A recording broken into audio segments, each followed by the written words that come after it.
Hello everyone and welcome to another video. The year is 2005. After being off the air for almost 16 years, Doctor Who makes a triumphant return to our screens, starring Christopher Eccleston as the Ninth Doctor and Billie Piper as his companion Rose Tyler, and under the leadership of showrunner Russell T Davies, the 2005 series would go on to launch a whole new era of the show, lasting in some form or another right up to the present day. But all of this very nearly didn't happen.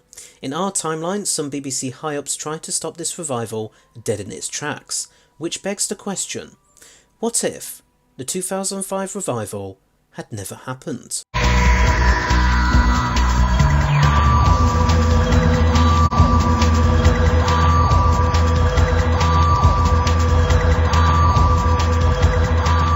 Now let's start off by explaining what exactly I meant about people trying to stop the revival before it even got made.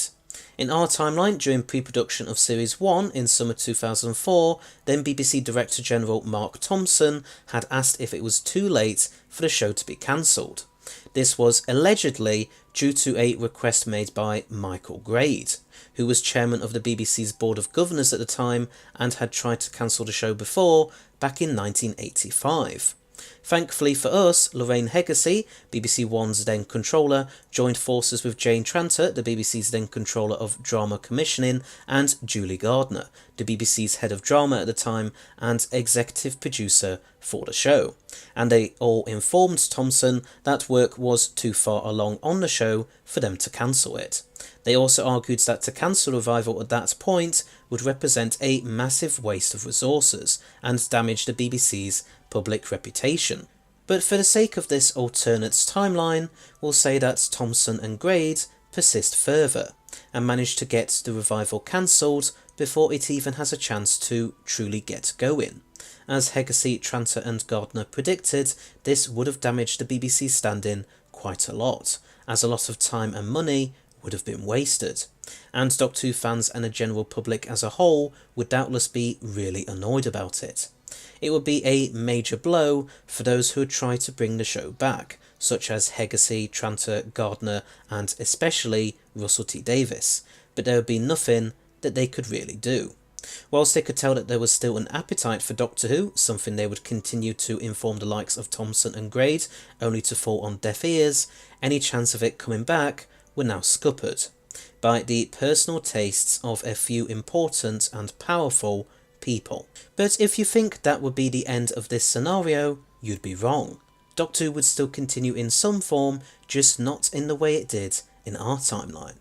You see, back in 2003, during the show's 40th anniversary, a fully animated webcast revival of the show had been released on the official website. This was called Scream of the Shalka and starred Richard E. Grant as a very different Ninth Doctor. In our timeline, there were plans to continue this Shalka Doctor's adventures, but then the team working on the Russell T Davies-led revival asked for those plans to be stopped, to avoid any confusion among the audience. But obviously for this alternate timeline, there would now be no RTD-led revival in the way, so the Shalka Doctor and his companion Alison Cheney would have more time after all.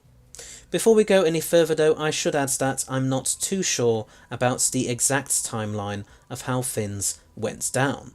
You see, whilst they had continued work on a Shalka sequel for a while after the RTD-led revival was officially announced, it seems that the BBC I-team already had a feeling that the plug would end up getting pulled. And I believe that when it was finally pulled, pre-production work had started on Series 1 of what we now know as the new or revived series. So maybe by the time Grade and Thompson had asked for the revival to be scrapped, the plans for the Shalka sequel would also have already been scrapped. For the sake of this alternate timeline though, we'll say that either the latter hadn't happened yet, or it was put back into production after nothing came of the RTD-led revival. But anyway, what other adventures would the Shalka Doctor have? Well, the very next story would have been one called Blood of the Robots. This would have been written by Simon Clarke and followed the same style set up by Scream of the Shalka, in terms of being 6 15-minute episodes in length. Here's the synopsis for it. A blend of adventure, drama and humour, the Doctor arrives to find a world full of intelligent, sensitive robots being hunted by ruthless salvage squads in order to make room for human settlers forced to migrate from their overcrowded home planet. Other adventures would be The Forest of Ancestors by Stephen Baxter and Memoria by James Swallow. The former would, according to John Ainsworth in issue 464 of Doctor Who magazine, be a really good story about a race of people who were living trees. Memoria, meanwhile, would be a very clever story that made good use of the TARDIS-bound Master, again according to Ainsworth. Big Finish might have been involved with the voice recordings for these further Schalke Doctor stories, even if there might have been some animosity to sort out first, as then Big Finish executive producer Gary Russell was a bit annoyed at how BBC I had used their services for the previous webcasts, only to then decide to go solo for Scream of the Schalke. The Forest of Ancestors and Memoria had both initially been planned to each be the second story after Scream of the Schalke, but the BBC I team had decided to go with Blood of the Robots instead, since, as John Ainsworth put it, robots are easier to animate than trees. After this, however, they were considered to become the third and fourth stories, respectively. Other stories that were planned included The Kingmaker by Jonathan Clements. This ultimately became the Big Finish 8th Doctor audio, Immortal Beloved. And there was also another story by Scream of the Schalke writer Paul Cornell, which became a comic story featuring the Christopher Eccleston 9th Doctor and Rose Tyler for the 2006 annual. This comic was called The Masks of Makassar. According to the excellent Black Archive book about Scream of the Schalke by John Arnold, there was also to be a magical version of the Dead Planet. The Dead Planet referring to the first episode of the very first Dalek story, of course. I believe this could be the same story as the Forest of the Ancestors though, as they shared both the same writer and potentially even similar setting. They could even have adapted the Schalke Doctor's only other story in our timeline, the short story The Feast of the Stone by Kevin Scott and Mark Wright. They could have made it fit into 2 or 3 15-minute episodes. They would doubtless have considered other stories from other writers, with I believe Mark Gatiss being among them. Perhaps Paul Cornell would have asked Russell T Davies to contribute something as a consolation prize, similar to how Russell offered Cornell the chance to write for Series 1 in our timeline, even if Russell wasn't the biggest fan of Scream of the Schalke, and especially what Richard E. Grants did with the Schalke Doctor. Maybe Paul Cornell would have adapted his Human Nature book for the Schalke Doctor. If so, I can imagine that it would probably be more faithful to the original book than the David Tennant version was in our timeline, as Russell T Davies wouldn't be in the same position to tell Cornell to make any changes. I suspect that they would have eventually done stories featuring iconic monsters such as the Daleks and Cybermen too. I would say they could do a story about the Schalke Doctor's origins, but I don't know if this would be very likely. Paul Cornell apparently didn't want it to be referenced or expanded upon. If you didn't already know what these origins would be, however, allow me to explain them for you. In essence, this Doctor had fallen in love with an unknown companion, and settled down with her on Gallifrey to retire. But then all the Time Lords would be wiped out by an invading alien race. The Doctor and the Master would defeat the aliens, but not before the Doctor's companion is killed and the Master loses his physical body. The Doctor would be devastated at the loss of the woman he loved, but he would construct a robot body for the Master's consciousness to live in. This robot Master would be confined to the interior of the Doctor's TARDIS, however. The consciousnesses of the surviving Time Lords would retreat into the Matrix, with them sending the Doctor off on dangerous missions. The android Master's character arc would be similar in some ways to Missy's. He would be trying his best to become a better person, but would still occasionally have urges to fall back into his old ways. So he wouldn't always be someone who the Doctor could 100% trust and rely on. The Schalke Doctor himself, meanwhile, would initially be very emotionally closed off and sulky, due to his grief over the loss of his love. but gradually Allison would help him to come to terms with it and move on. We saw the beginnings of this in Scream of the Shulker itself, but it would be great to see this given more time to be fully expanded upon and developed. The rate at which the BBC I-Team would be able to get each story out might be a little slow, with I'm guessing at least a few months gap, so I don't know if it would be structured and laid out in seasons, even though the original plan for what became Scream of the Shulker had been to have a season made up of 3 4-part stories. In terms of how this animated continuation would be received among fans, well, just like the TV movie, there would be the usual divide between those who considered it to be canon and those who didn't.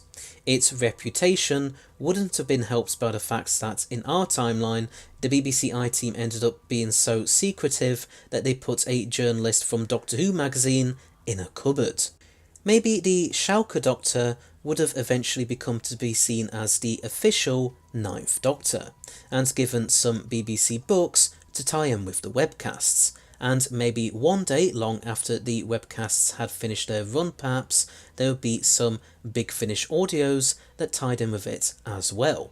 Or perhaps Big Finish would have just released audio versions of each of the Shulker sequels, just like they did with Real Time and the Shada webcast. But how long would this Shulker Doctor series last for?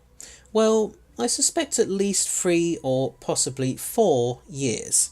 Maybe it would last long enough for Richard Grant to eventually decide to move on and for us to get a Shulker 10th Doctor.